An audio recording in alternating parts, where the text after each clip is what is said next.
On duty at Japan's last chance hospital for coronavirus.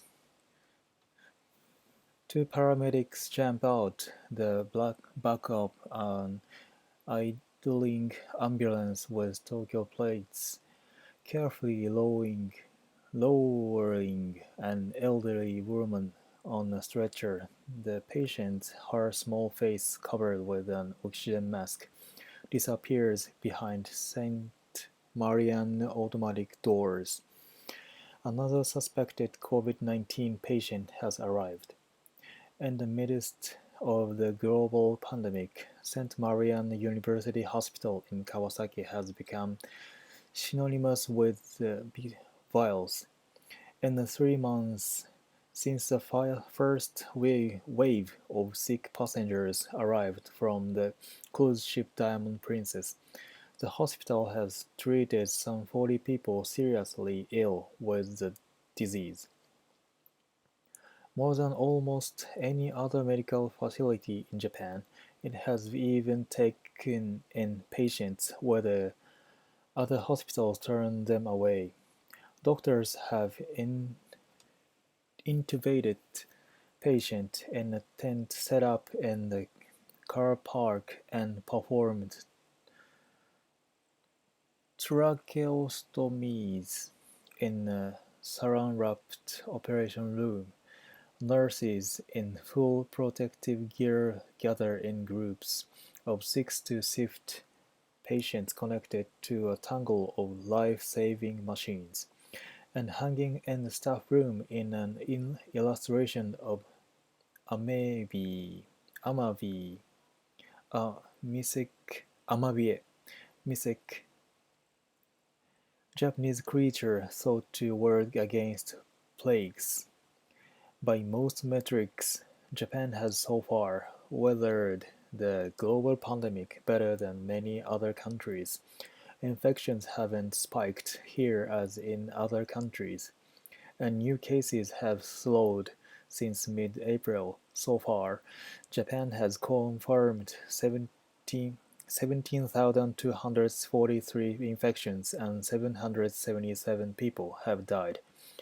Out of global death toll of more than 300,000 people, but it but it hasn't always felt like success at St. Marian, where every hallway and room inside the emergency and critical care center has been allocated one of three colors: green, yellow, and red.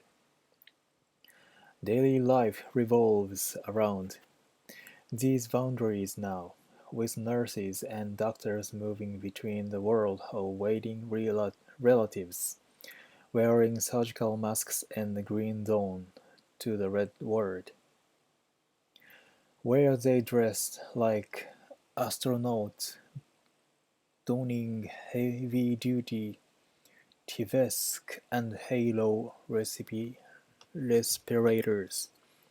Yasuhiro Taira, a professor at the medical school here, says that when the first COVID-19 patients started arriving in February, he reminded staff members they had an obligation to take in coronavirus patients who have nowhere else to go. He told them, yes, there's a high chance you may get the virus, and since we're doctors, we can't do much about that, says Tyler, 66, who previously ran the ICU. If we run away from this, who's going to do it?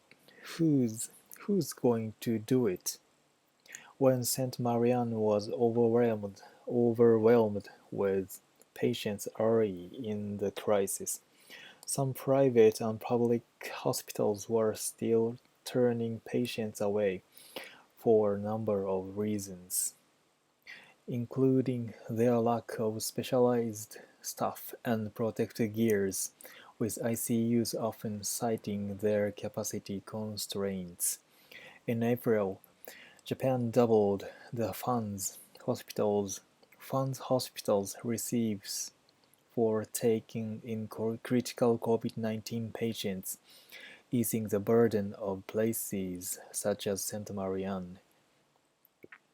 But over the period of several days spent with Team C, a group tasked with caring for coronavirus patients at St. Marianne's ICU, there is a sense of resi- resignation, resignation among the staff over what awaits them in the grueling months ahead, caring for patients who can seem on the verge of recovery, only to slip away a few days later.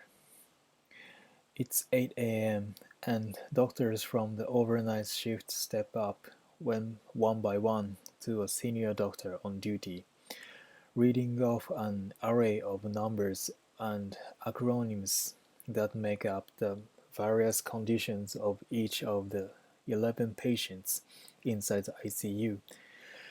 Shigeki Fujitani strides down a cramped halfway towards the central nurse station, summing a well-worn cell phone and nodding at staff in blue and purple scrubs. "We had one death this morning," says Fujitani, the 54-year-old director of the ICU, walking up to a large whiteboard divided into a grid with masking tape.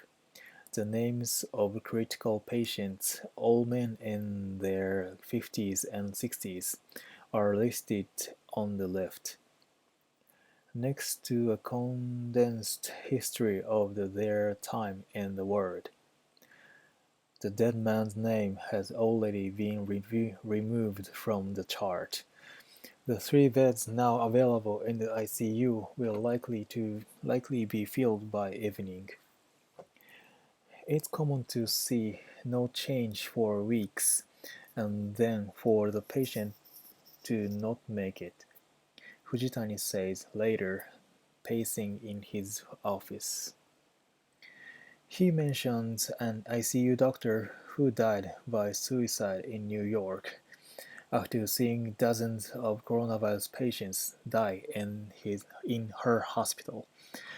Everyone is trying to cure the patient, and then we can't. The stress starts to pile on after 2-3 months of this, he says. Outside the sliding doors of the ICU, Naoya Kohamoto takes deep breaths. You can see the end of this, says Kohamoto, 37 nurse practitioner who joined the coronavirus team a month ago. They just don't get better. You see data that says 80% of intubated patients don't make it, but you always hope it's not the case for your patient. When doctors in the ICU sense a patient is nearly death, Kohamoto calls the patient's relatives and asks them to come to the hospital. Although they can't physically be close to their ill relative, they are able to talk to them over FaceTime. Wearing 2 layers of gloves, a face shield, a respirator mask, and multiple plastic gowns, Kohamoto holds up an iPad to the unconscious patient so family members can share memories and say their farewell. I tell them their father is doing everything he can to still come home, he says. When a patient dies, Kohamoto holds up the iPad up to the doctor writing the official death certificate. On a nearby notice board, a clear file filled with consent forms for the experimental drug Avigan is tucked next to a handwritten letter sent by a family member of a patient who died last month. I never thought such a horrible thing could happen, and I still can't believe it's true. The sender wrote, "For all of you who worked under the risk of infection, with your own fear and worries, our entire extended family would like to express our gratitude for all that you have done." Kohamoto holds his tablet against his chest. After a pause, he adjusts his glasses and returns to the ICU through its automatic doors. As governments contemplate reopening their economy after months of lockdown and people hope to return to their normal routines, it remains unclear even to frontline medical professionals to what extent the reopening may cause new spikes in infections. What we're preparing for now is months of this. A row, then a small cluster or spike, Fujitani says. It's going to be a long battle, and we can't have staff, especially nurses, burning out. Yasunobu Tsuda, a critical care nurse specialist whose wife is preparing to return to work as a midwife at St. Marianne after maternity leave, says the work takes its toll. You go home and the first thing you want to do is hug your child at the door, but you can't, she says. Even at home, Tsuda wears a mask. I don't think my child even knows my face yet.